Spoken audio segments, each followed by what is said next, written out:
Welcome to Woosah Wednesday, everybody. It's your girl, Miss Honey. You guys know what this is. This is Black Ink Crew New York, Season 5, Episode 6.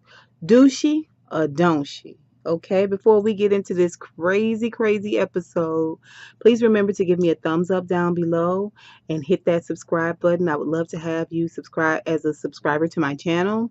And I promise you won't regret it. Okay, let's get into this. Okay, so we open up at 113th with C's, Young Bay, Walt, and they're talking about this crazy wedding reception that Richard and Nikki had and how great it was and what a great party it was, the whole nine. They talk about the fact that nobody knew that Nikki had a son, and the fact that Richard didn't even know the son, hadn't even met the son until this reception. And of course, the fact they're saying what we have all been saying, which is they really barely know each other to be trying to get married. And the fact that they never met each other's kids is proof of that. C's made a really good point. He was saying that he felt like that Richard just replaced the white girl he used to put up his nose with Nikki. And later on in this episode, it's kind of proven true in some of her behaviors. Okay, so in walks Sky. Sky wants to gossip about the wedding too. She joins in. She brings up the papers. They're like, what papers? These court papers. Richard was served. It's a court summons. He has to come to court or he's going to end up going to jail. So they were like, oh, that's really serious. That's really bad. And so they elect Walt to be the reserver of the of the served papers, okay? Because Richard threw him in the middle of the street. They want to make sure he get him and know he got this court date because they're his friends. They elect Walt to reserve the served papers. Okay, so then we see Duchess. Duchess got a swimsuit cover of Rolling Out magazine. Any of you guys ever read articles in rollingout.com or the physical Rolling Out magazine, it's a really great publication. She did a really pretty cover for it. She gave a really great speech about all of her tattoos having meaning, and C's missed the whole thing. He wasn't there for any of that. He comes at the end, he brings flowers, and she's glad to see him, but she's disappointed that he didn't show up in time to be there for the whole event. And so they go outside and they talk about it, and she gives him the finger. You know, she chastises him a little bit about showing up late. This is classic Duchess. We always see Duchess be a taskmaster, and she's, you know, she likes to chastise Steve and keep him in his place. Um, so she is very adult and very responsible when it comes to what he's supposed to be doing. But when she muck up, she turns into a whiny little child. And this is the problem I have with Duchess. But let's just keep forging ahead. Okay, so then we see Richard and Nikki at their apartment. He's cooking, and it's so cutesy. I mean, they newlyweds. So it's what you cooking, and all that. In comes Walter. Walter chit chats up with them a little bit. Asks them about what's going on with this whole paper situation. Now, mind you, it's not like it's Richard talking to his boy Walt. If my husband friend came over to visit him, I probably would make myself scarce. I go do whatever, right? Like you let dudes just hang out and talk or whatever. That's my thought process. But no, Nikki is right there. And Richard is right there. And of course, they are wrapped up together like a couple of cats. Walter's asking about the papers, asking about what's going on with that. Richard says that he feels like it's Kathy because Kathy wants to move their son to the Dominican where Kathy's from. And Richard doesn't want that. So he's trying to block that. He's trying to block her getting full custody and therefore the ability to take the child at will to the Dominican.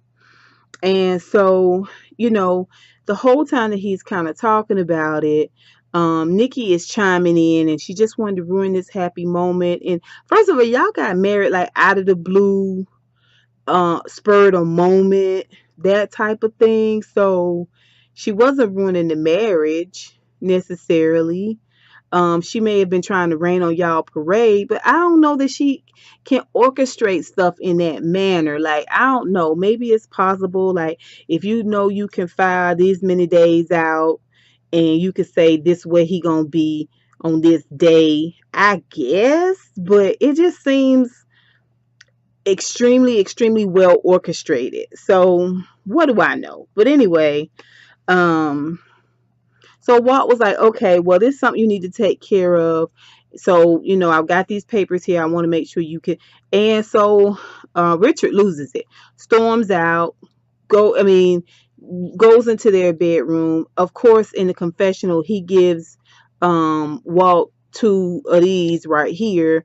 F you, Walt. How you gonna be my friend? You serving me papers. First of all, you already been served on camera. So Walt bringing you those papers is not like you getting initially served. So calm the freak down, okay? All of that right there you doing not even necessary. This is what I'm saying. You super duper childish, okay?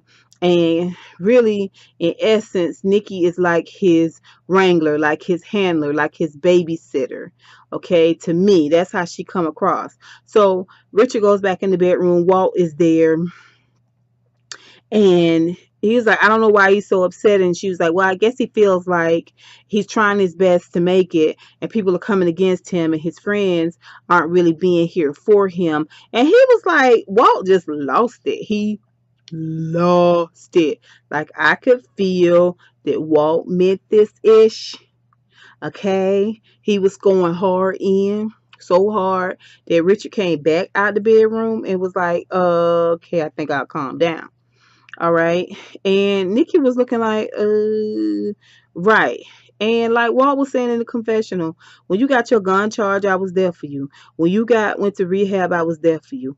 Every step of the way, I have been there to support you. I've been there to try to help you work things out. How you gonna say I'm not here for you is crazy. A lot of people would have left them papers in, like, the trash or whatever and be like, it ain't my problem, no big deal. Okay, but obviously they want to see you win. That's why they brought you the papers and got you the information so you could be to court and be on time. Okay, so we move on from that, and we see Duchess coming into 125th, and she does a tattoo on this young lady, and the tattoo was really pretty. It was a beautiful tattoo, but the whole time she's doing the tattoo, she's talking about her and C's and them being together and being in love, and he's like in the foreground. Like, Dutch is in the background the way they shot it, and he was in the foreground. So you looking at her, but you got to look past him to look at her, and it's like they would make a really good power couple, like a strong team, if they could overcome the things that's going on. Like, it would be so dope to see African American power couple tattooing with their own businesses, killing it in the game, and that's deeply in love. Like, that would be awesome. So that was a really good scene. Then we see Scott at therapy, and the therapist just tells her point blank, period, you got to respect your mom's wishes for her own life. If she feel like she don't want to take those meds, only she know how she feel on the meds. You know what I'm saying? And if she don't want to take the meds, if this how she want to live her life, wandering the streets or whatever, these are choices that she's making consciously, because the meds keep her in line or keep her like focused, I guess. But if she doesn't want to do that, you got to respect that. You can't force her to live the life you want her to live or to be the mother you want her to be. You got to deal with it. Respect the fact that this is where she is right now. And Scott just breaks down and says, I don't want to be like my mother. I don't want to be 50 something and alone. Where the therapist said, you have somebody now? And she's like, no. And I saw a lot of reviews for Black Ink New York for last episode. And a lot of people were saying that they saw that where Teddy was watching it. Like I guess there's some episodes on VH1 where you kind of watch the people who are on the show watch the show and get a honest opinion. And Teddy was kind of like rolling his eyes at the whole situation. And I could see where people might think she's using this as a storyline or to get out of, having accountability for some of the things that she's done. But I'm sorry. I'm sorry. If I, bipolar or not, didn't know what my mom was, I would be crushed. It's a very heartbreaking thing. And I think that part of her story is very real. I think her wanting her mom to be better and wanting a better relationship with her mom is very, very real. Now, how she playing the storyline out, maybe a little bit more scripted, but nah. I feel Sky's pain. I really, really do when it comes to her mom. So, you know, anyway, she talks to this therapist about the fact that she wants to fight. Of course, she gives a sort of Sky version of what really happened with Tiffany. Um, and she told it from the point that the girl wanted to fight her. And, the therapist just let her know, you don't have to choose to do this. You don't have to choose to play those roles. You don't have to choose to engage those behaviors. What she don't realize is Sky is the initiator. So, yeah. So then we see young Bay, Richard, Walter, and they're talking about, did you know that the garbage men call maggots disco rice? Dumb. Only in New York. Only in New York people bake pets of rats and call maggots disco mice. I mean disco rice. So Walt says to Richard, "Hey, what about those papers?" And Richard said, "Yeah, well, you don't need to worry about that." And the way he said it, it was like he had talked to Nikki after Walt left, and they decided to keep Walt out of his business. Don't let Walt in on his business. Which, honestly, this is season 5, 5 years of Black Ink, New York. Walt has been there since day one. There's no way in the world I would let somebody um encourage me, somebody I haven't known but a few months, encourage me to cut my friend that I've known for 5+ years off. Especially since his pattern has always been to help me out and to look out for me. That's foolish on his behalf, and I think by the time this episode ends, he was able to see that. But that ain't nothing but him and Nikki talking right there. That right there, I'm gonna tell you something, Nikki. You seriously, I'm not feeling you, girl, at all. Like I don't even know. I want to like you, but I'm not seeing it. I'm not seeing it happening this season. Okay, so then Melody comes in. She brings a medium, Dushi. The medium's name is Dushi. And Dushi comes in and wants to ward off the evil spirits and feel up on Sky a little bit. Which, by the way, Sky had her breasts in just about every scene of this episode. So shout out to Sky for putting those nipples up. I'm proud of you, girl. So the medium comes in. So Melody says to get rid of all the evil spirits of Teddy. I'm like, Melody, let it go. Let it go. Please let it go. Okay. So that's where they get the whole Dushy thing from. It was cute, but not really. So Richard gets a client in right after that, and the client wants to get a chest tattoo. The client takes his shirt off, and he's got a scar going across. And of course, everybody wants to know what the scar is about. Well, it turns out that the client is a trans person, and so I guess he transformed from his what he was born as, which is a person with breasts and vajayjay, I think, and he'd already started this process of got the breast removed, and they look great. They look like I thought maybe he had been in a fight or something. They didn't look like they had formerly been mammary glands. And the next part of the process will be to get the vajayjay removed, and that's going to be like 100 grand. But obviously, he's got some responsibilities he's got to take care of before he can get to that portion of things. Um, and what he wanted was a chest tattoo and some shading that could help cover the scars up because he didn't want it to be as readily noticeable. What I loved about this whole moment was, um, one, he was just real upfront about it and honest about it. And when people are just genuine and authentic and not showy and flashy and just try to be like the center of attention and that type of thing, you know what I'm saying? Not trying to make it kind of salacious. They just being honest about who they are. I just appreciate it more. And the second thing I loved about this scene was that Richard didn't blink. He didn't blink. He didn't blink. It was no big deal. Let's get through it. Let's get to it. Let's do this. And for that, I just give him so much kudos because a lot of African American men, even in this 2017 world, are not that cool. You know what I'm saying? They always trying to make sure you know that they quote unquote normal. And he didn't even play that role.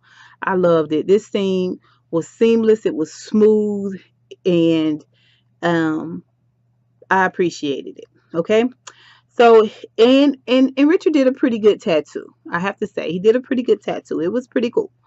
Okay, so um Sky Moms finally calls, and she's excited. She doesn't go into this judgmental mode. She just asks her mom, "Hey, where are you? I want to see you."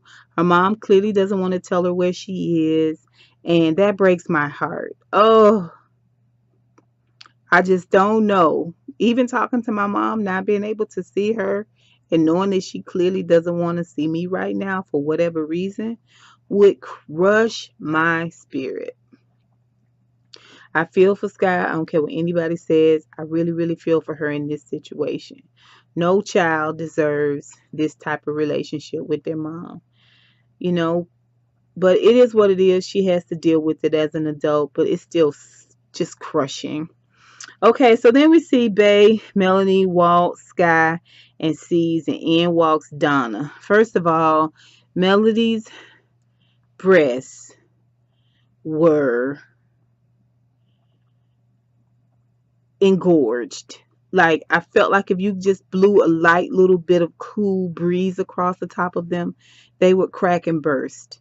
I mean, they were just ginormous. I couldn't take my eyes off of them. In walks Donna. Donna has obviously been coached by Sky. She comes in, she gives a list of clients that are, ready to get tattoos, and the amount of money that she's gonna make at the end of doing those tattoos is about $9,200. I'm like, what the hell? I need a tattoo. What can I get some can I get a machine? What can we do? I mean, really, that's some good money, you guys. So after some hemming and hawing, Melody and Sky both had prepped Donna. She did a good job. She tried to break in with a little emotionalism, which wasn't necessary. She needed to be all business. At the end of the day, everybody kind of got behind her a little bit, and C's felt the pressure, and he's letting her come back. But I don't know, C's. We gonna see. Um. So what do? Donna's got a job now. Instead of going home and practicing, instead of bringing your first client in right then and there and getting to it, they go to the strip club. It's ladies' night at the strip club. They shaking their things, they dancing. They done got so crunk at the strip club with the idea of going to the strip club. They done invited Kit. Kit, old bougie. Anyway, Donna ends up. Turns out Donna is an aggressive lesbian when she drinks. Shout out to Candy from Atlanta Housewives. She is a aggressive lesbian when she drinks, and she hauls off and kisses this girl. Her and this girl tongue kiss, and they end up leaving to go somewhere, the bathroom somewhere. I don't know. Me personally, I know too much about vagina, and you're not finna get not especially. And we've been dancing and shit. No, sorry, nope. But okay, Donna. Okay, so Sky happy because she feel like okay, knowing the rules of lesbianism, they should be moved in together. So let's say it's Friday night, they at the strip club, kissing, making out in the bathroom. They should be moved in together by Sunday, broken up by next Tuesday. Anyway, so then we see Black Ink Crew 125th.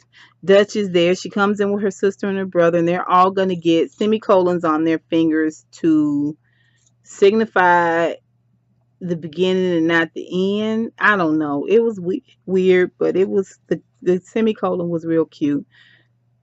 In walks this chick and she want to see Duchess. Well, Kit tells the girl that Duchess is booked for the rest of the day. The girl's like, I'll wait. So then she was like, well, is she doing a tattoo right now? And the girl's like, Kit's like, as I've said before. See, first of all, I don't like you, Kit. I don't like you because although this girl appears to be a little bit of a nut job, you, on the other hand, give me so much snobbish, bougie, uppity tease. Like, and you don't even have the room for that. Like, you're not even that girl. So I don't even see that for you. I don't even understand that coming from you. I mean, it's the way she holds her hand. Like she holds her hands like this constantly. You'll see that she is just like, I just don't like her. I don't care for. So anyway, she goes up to Dutch, and she tells Dutch, "There's this rat bird up here. Could you please talk to her?" You know, this one sister to another sister. Who basically this chick ain't really did nothing to Kid. You really don't know nothing about the situation, or you shouldn't know anything about the situation. So for you to come off to another sister and call her a rat bird just makes you uppity foul, and I'm not here for that. I don't care for Kid, in case you didn't know. So Dutch gets up and goes, and she gonna sit down and talk to the girl right there. The girl's like, well, should we go outside? So Dutch is like, excuse me? She's like, well, I want to talk to you about C's. So Dutch is like looking towards the door, looking at the girl, and for some reason she decided to go outside. Before she can go outside, her sister's like, Dutch, where you going? Do you know this chick? Do you know this girl? And the girl's like, wait a minute, do you? She tells Dutch's sister, do you fuck C's? And the sister was like, excuse me, I'm married. C's, of course, hear his name, he look up. The whole shop is like on high alert. Dutch, even though everybody's saying, whoa, whoa, whoa, wait a minute, what's going on? Dutch goes down these steps and outside with this girl that you don't know. Okay, so let's just pause right here for a second and go over the three-word rules of not getting your ass beat. Number one, keep your mouth closed. Okay. Number two, you don't go to nobody's house, call yourself fighting them, because that's the number one way to get stomped out by a whole family of people. And number three, you definitely, definitely, definitely don't go with nobody nowhere that you don't know. I mean, this girl could have had a whole squad downstairs for her. Like this Dutch, it was dumb. It was dumb for her to do that, but she did it. So they go downstairs. The girl just amps up the whole time she going down the steps too. Like if I was Dutch, my heart would have been pounding so fast because it was clear that the girl wasn't. She didn't seem like she was fully clear in the head. So she get down and she tell Duchess that her sister was pregnant by C's, but she aborted the baby. I'm like, so why are you here? I mean, because that's another Wednesday in the hood. What are you talking about? So she's saying it like she got some burning stuff, like maybe her sister died in under the abortion tube, or I just didn't understand why she was coming with that. Like, what's going on with your sister? You see, it was odd. Steve genuinely seemed like he didn't know her, and the girl really didn't seem like she had any solid receipts. She seemed like she was just out there stunting and carrying on. I don't see that this was a reason for Duchess to fully believe this chick or anybody. Like everybody was trying to make sense of what the girl was saying, and she was kind of like all over. Even security was like, we don't really follow what's going on. She was just, she seemed a little, scattered, fractured. She didn't really seem like she was altogether well. She seemed like maybe there was something she should have done earlier that morning to sort of stabilize her day out a little bit better. Maybe take a pill. I don't know but she didn't seem full on. Why you shaking right now? Why you shaking right now? I just didn't understand that. I didn't understand. This how you gonna play me? This how you gonna play me? This is how you gonna play me? I was just like, something's not right here. He really seemed like he didn't know her, and she was way, way too scattered for this story to be true. Duchess goes upstairs, and in true Duchess fashion, she gets emotional. I just don't want to be, I don't want anybody to see me like this. Don't let me be humiliated too. And she's crying, and she's got this face that she puts on like she is so super duper wounded for somebody who has such a sharp, vicious, poisonous ass tongue. Duchess loves to play the wounded bird, and she plays this role to the hilt at this moment. I just want to go home. I just want to go. He trying to talk to you. Your man's trying to talk to you. Your man's trying to tell you I didn't do this, right, Dutch? This is not happening right now. Until you get more receipts, it's no reason for you to be carrying on like this. I could see being mad. I could see being embarrassed. I really, really could. But at the same time, I'm not finna ride out. I'm gonna finish my day out. I'm gonna get my coins. Me and my man gonna talk about it. We're gonna try to clear this thing up. But until I get more receipts, I wouldn't even let it go down like that. And she just took it into this real dramatic place. And I have to say, I think Duchess overreacted given the circumstances we saw on screen. I don't really see it. I don't see that this girl is being honest and telling the truth. This ain't the reason why they broke up. This right here couldn't be the reason why they broke up, because it wasn't much of nothing. But Duchess get the dramatic ASF award for the day. That's it for this episode of Black Ink Crew New York, Season 5, Episode 6, Dushi or Don'tshi. Go ahead, guys. Remember to give me a thumbs up and hit that subscribe button down below. I'll see you this time, same time next week. Until next time, honeybees. Ah!